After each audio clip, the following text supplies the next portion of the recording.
Hey guys, just wanted to come on here and make this video. It's just a refresher for everyone that's doing sound. Um, so I hope you enjoy the video and I hope you get something out of it. It's never too early or late to get a refresher. You never know everything. I don't know everything. It's just a good practice to know everything that you're supposed to be doing and all of that kind of stuff. So I just want to give this refresher video to everyone who's doing sound. I want to make another video soon that goes into more depth of sound, maybe going into EQs and that kind of thing. But yeah, and we're also going to have a meeting here in the next, hopefully, couple weeks, month, two, whatever, somewhere in there, um, going over everything. And I also want to have a training day for sound that just kind of retrains everybody. I have a couple people already volunteering to do some instruments to give everybody a good practice day of doing sound, um, so that you can be ready for days that I'm not here or Jose is busy or anything like that. So yeah, just a refresher video. I hope you enjoy it. These are all our mics. We use 1 through 5. We hardly ever use 5, but it's there if we need it. Number 6 is a stream mic. That microphone is only going to the stream. It is not coming out of the main speakers. Just going to the stream. You want to make sure that stays unmuted. That way it can go to the stream. Number 7 is our backup mic for our announcement mic, which is number 8. Number 7 tends to get used by us in the sound booth sometimes to talk to the stage. Number 8, like I said, is the announcement mic. That one obviously goes through both the stream and the speakers. We have 2 channels that are currently blank. We have our bass, our electric, our acoustic 2, and our electric 2, our acoustic 1, and our keyboard. Keyboard is in both 15 and 16. They are linked together, so you move one fader, they both move. Both acoustic and bass, you want to make sure get muted after praise and worship every service, because they will disconnect their instrument up there to keep from their battery dying. If their battery dies, it's not a good thing. So we want to make sure we mute those so they can unplug those without it popping. Ron especially will give us a wave before he unplugs and waits for a thumbs up. Make sure you give him that thumbs up. Alrighty, electric, don't really have to do that with, and you only have to really do that with acoustic 2 if it's actually an acoustic and not an electric plugged into it. Over here, if you go to channels 17 through 32, this is where the pastor speaking mic is. This is the backup that we never use. I don't even think we have the body pack anymore. So yeah, this is the mic we use here. We have the box drums. We only really use those on Wednesdays, and we don't use them very often on Wednesdays from what I have been able to gather. So those stay muted because those are cords that are tucked behind the curtain back over there. The drums are here: kick, snare bottom, snare top, low tom, high tom, and then the overheads left and right. We want to make sure when we're doing our gain levels, we want to make sure we're also doing drums. 90% of us forget drums. We want to make sure we are also doing drums when we're doing our gain levels. The violin we never really use. The click, we want to make sure that is unmuted. That is just going to their in-ear monitors, the little P16 boards up there. That's where they're going to. It's not coming through the mains, but we want to make sure it's unmuted. Audience left and right, those are our choir mics that we don't really use and that we use for choir, and we don't really use them as audience mics anymore, but those stay muted.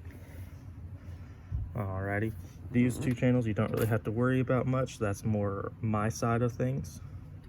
Same with this one. Now over here in the groups,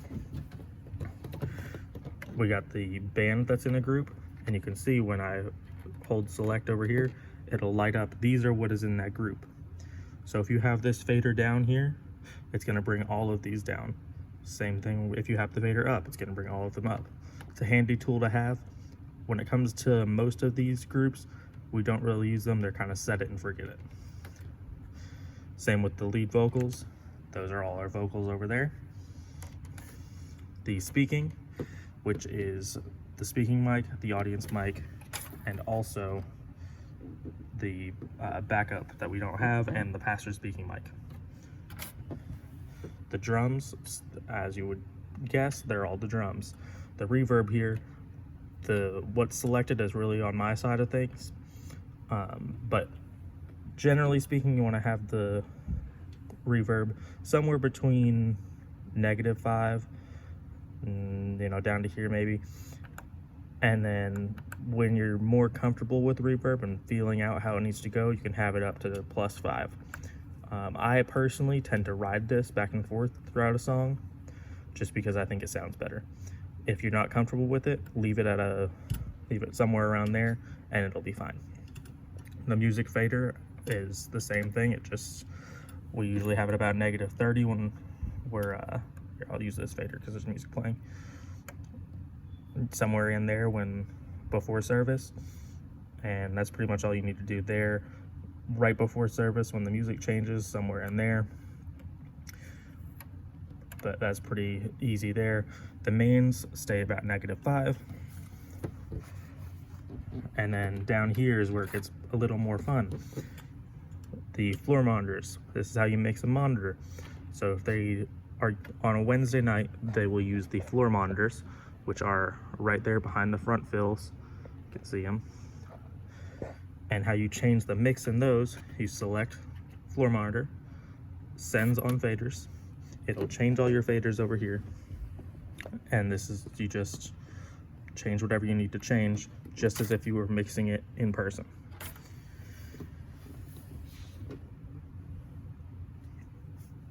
You'll want to make sure that button is pressed in.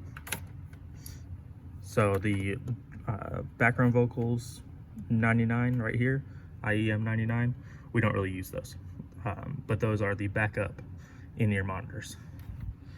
The drums, again, you don't really have to worry about those. It's set and you kind of forget about it.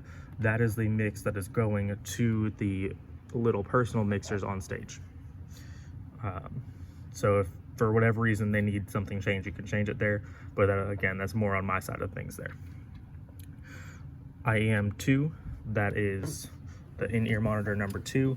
That'll be linked with whoever is on mic number 2. So same thing with the floor monitors. You come over here and IEM number 2, select, sends on faders, and then you're mixing for that specific body pack. Same thing. So these two are linked. So are 3. 3 you can select, sends on faders, and now you're mixing for number 3. If you come down to the next page, you have the broadcast. This is the live stream, obviously. You'll want this mix is going to the headphones that are down here. You'll want to mix that accordingly. With the broadcast specifically, we have the drums boosted quite a bit. That is because the group over here does not go to the live stream. This isn't going to live stream at all, this page in total. So you want to boost the drums just a little bit because we want to get more drums into the mix in that. And then so that's the broadcast there. You want to make sure that you are mixing the broadcast. The headphones will give you a pretty good judge of what it's sounding like, but you have to hit solo. If you do not hit solo, you are just hearing the room mix. You're not hearing what's actually going to the broadcast. So you want to hit solo and put on the headphones. IEM number 1. This is usually Eric, but if Eric isn't here, then it'll go to whoever is leading worship, such as today is Chad. So IEM number 1, same thing as the rest, select, sends on faders, and now you're mixing for number 1. Reverb you don't have to worry about, same with board verb and delay and verb IEM. Don't have to worry about any of those. This, just in case you need it, again, it's more on my side if the front fills need to come up or if the subs need to come up. Those are both right there. Now a refresher on what gain level needs to be on. You want it just going into that yellow part there, right at -18. Sometimes going up to -12. If it's consistently staying above -12, I bring it down a little bit. If it's consistently staying in the green and not touching the yellow, I bring it up a little bit. You want it touching that yellow just a little bit. One thing I forgot to mention as well is it is our job in the booth to make the stage look professional and good. I know it's church and things don't always happen that way, and that's okay. But overall, our goal is to make the stage look good. So if they're trying to wave us down for something, we need to be watching the stage to make sure they don't need us for something. Because if they do, and we are not there to give it to them, then we didn't do our job properly. So that's our job. So we just want to make sure that especially when you're doing sound, keep an eye on the stage to make sure they don't need to hear more in their in-ears, or they need you to mute them for something or something of that sort, because their only way to communicate with us is looks and the occasional wave. And it's a little unprofessional for even the wave, but that we're not going to get anything more than that. So that's going to be the most professional thing, is the wave. So we got to watch for the wave. But yeah, that's about it. Like if you're doing cameras, obviously you want to make sure you're on whoever's singing or playing an instrument or whatever. And if they're not doing anything, then you kind of want to like back away from them, and that kind of thing. Obviously the lyrics, you're just following along with the lyrics, and you want to make sure you're doing the lyrics as they're doing them. You know, not the wrong part of the song and whatnot. If you don't know what to put up, just leave it blank. That's better looking than if you put up the wrong thing.